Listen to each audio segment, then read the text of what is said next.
Salut bande de gourmands, bienvenue sur la chaîne Gastronogeek. Aujourd'hui on embarque sur le Vogue Mary direction Grand Line, vous l'avez deviné ou pas, on s'attaque à One Piece avec un fruit du démon façon Gastronogeek.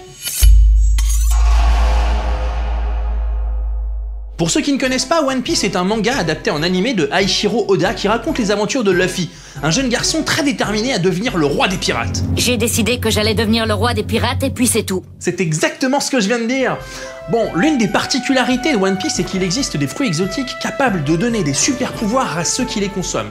C'est ce qui se passe pour Luffy qui mange le fruit du Gum-Gum, faisant de lui un homme élastique. Nous, on va revisiter One Piece avec un dessert simple à réaliser, fruité et exotique. Pour cette recette, vous aurez besoin de 2 mangues, 4 pitayas, aussi appelés fruits du dragon, 50 centilitres de lait de coco et 2 grammes de wasabi. Bon voilà, très peu d'ingrédients pour une recette simple, en gros c'est de la découpe de fruits et du mixage. Qui dit découpe, dit couteau. Nous, on va prendre notre pitaya, on va en couper la base de telle sorte qu'elle tienne toute seule. Le fruit va nous servir de récipient. Ensuite, on va couper en haut pour enlever le chapeau. Maintenant, je les vide en faisant de gros morceaux et je réserve la chair dans un cul de poule.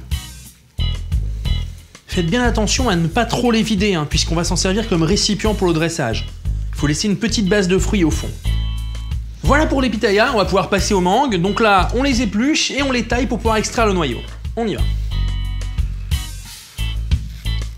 Donc là, la peau ne vient pas facilement, ça vient du fait que la mangue est très mûre. C'est exactement ce qu'on veut pour notre recette. De toute façon, on va la tailler, on va la mixer, donc on se moque un petit peu de l'apparence du fruit là dans l'instant. Voilà, les 2 éléments principaux de la recette sont presque prêts. Pour donner un petit peu plus de texture à notre smoothie lors du dressage, on va prélever un petit peu des 2 fruits pour les tailler en brunoise, c'est-à-dire en tout petits dés. Voilà, on vient de réaliser nos dés de fruits, je les réserve. On les garde pour le dressage, ils viendront topper nos smoothies. On va pouvoir passer à la suite.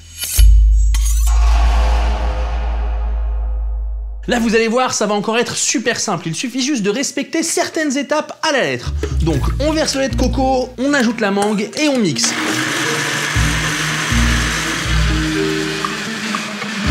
Bien, maintenant on ajoute le wasabi. Bon, c'est pas la peine d'en mettre trop, si ça pique, après faudra pas pleurer.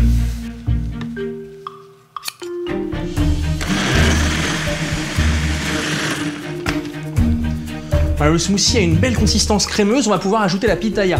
L'idée est de ne pas la mixer plus de quelques secondes, on ne veut surtout pas pulvériser les petites graines noires qui sont dans le fruit. Elle pourrait libérer une âcreté dans la préparation qui rendrait le smoothie complètement dégueulasse. Donc si chez vous c'est pas bon, c'est que vous l'avez mixé trop longtemps. Ou alors c'est que vous avez mis trop de wasabi à l'étape précédente. Ou alors c'est que vos fruits étaient pas frais du tout et vous avez mal fait vos courses. Et donc de fait c'est pas de ma faute. Celle-là est très bonne, on va pouvoir passer à l'ajout des pitayas.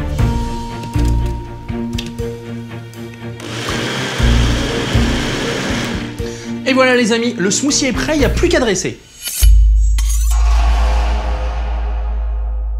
Pour le dressage, on va essayer de respecter les traceurs émotionnels liés aux fruits. Petite dédicace à ceux qui regardent Top Chef d'ailleurs. Traceur, c'est le mot pour parler du fil rouge de la recette. En cuisine, on s'en sert beaucoup. C'est un peu comme gourmand croquant, on s'en sert beaucoup. Bon, trêve de galéjade, on va verser notre smoothie dans la pitaya évidée.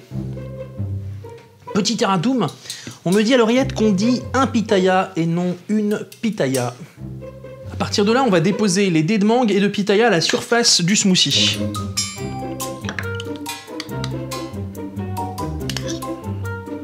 Et voilà les amis, un fruit du démon qui fait plaisir. Et j'aime autant vous dire qu'avec des invités, ça fait son petit effet. Et voilà un smoothie bien exotique, bien frais, avec cette petite chaleur wasabienne qu'on aime bien. Je ne sais pas encore quel pouvoir confère ce fruit du démon, mais j'aime autant vous dire qu'il est gourmand croquant. Alors attention, ça se déguste tout de suite, vous ne le conservez pas, ça pourrait vous rendre malade.